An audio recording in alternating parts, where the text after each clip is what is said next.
So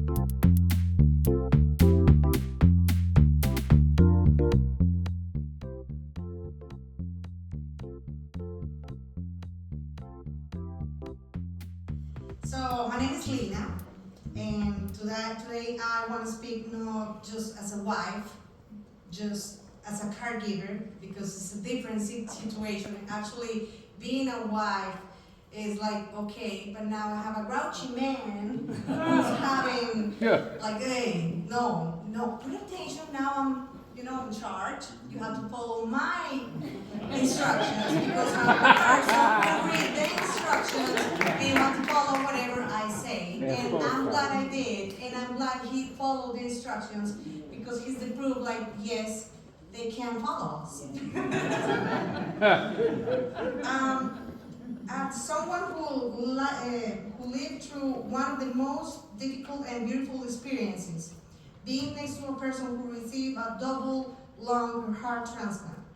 My husband received this gift of life, but the surgery was not the end of the journey, because it was the beginning of the new one.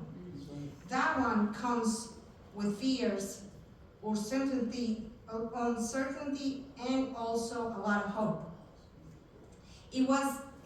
I was his only caregiver all the time. Nobody helped me.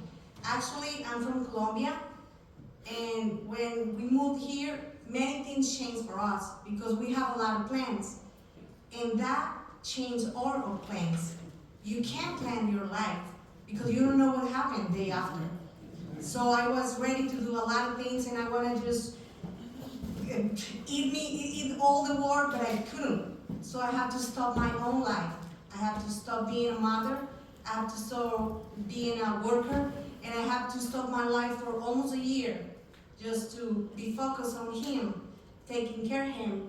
Because a caregiver is not just give them the medicines, take him to the appointments. No, it's give it to him the support, the love, give a hug, just hold his hand. Because you can read her in her eyes, he's having pain, and you just move her pillow. That's a caregiver. It's not being given instructions. At that moment, we have a little girl. You see, the youngest person in this room is our daughter. At that time, she had 6 years ago. And I have to leave her with my mom. She was here for vacations, and she had to stay 6 months. Because one trip to the hospital, because he was hard-headed, yes, that trip to the hospital kept him for almost 6 months. We live in Cape Coral, Southwest, and he remained here waiting for the transplant in Mayo. But I had to keep working, and I have to keep dealing with a daughter 6 years old. So I went back and forth every weekend to visit him here. And he was alone by himself in the hospital waiting for the transplant.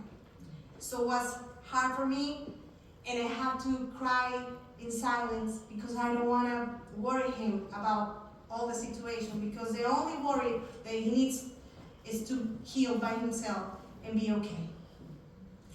But we're here, we keep building the family, we are making life through more memories together, we fly together, we trip a lot anytime that we have opportunities to make happy our daughter. Now our focus is her to, I know she don't like to, she's in the back.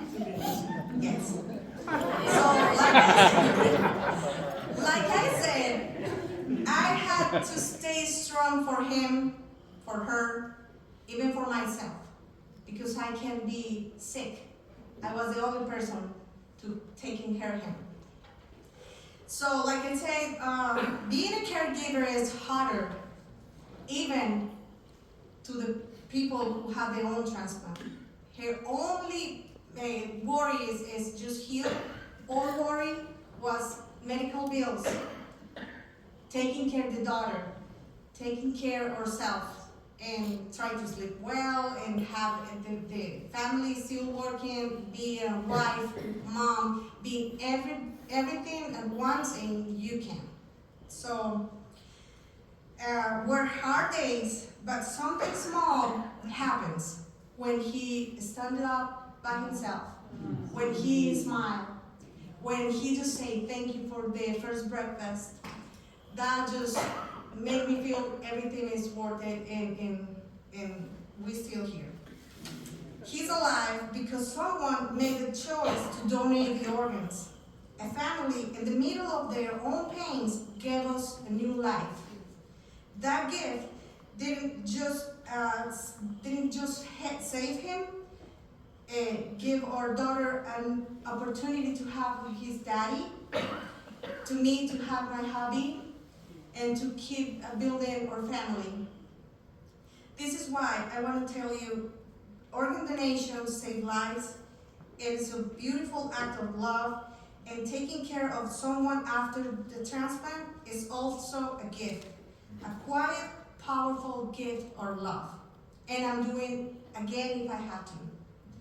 Even if you ever have the chance to taking care of someone who's passing through for all situations like transplant or sickness or even cancer, do it with your full heart, because love can heal. Love gives us strength. And love helps people just with the love to live again. Thanks for listening. Thanks for sharing all of your journeys. Believe me, in certain point, one of you touch our hearts in different ways. And thank you to every person to choose to be a living donor or even to put in the license, yes, I want to be an organ donor. I did before. He passed through all of that, and I understand, because at that time I didn't understand. Now I know how important it is. So thank you so much. Thank you, Cheryl, because we met her at Gabriel House of Care. If you know about that, you can research about it, because they help us a lot. Because you have to, the two parts of the experiences. People who don't have nobody to taking care of them, they can have the transplant. Yes, you have a person to taking care of you, but you don't have the money to pay the expenses. And Cheryl help us when we have rough time, and thank you again for everything.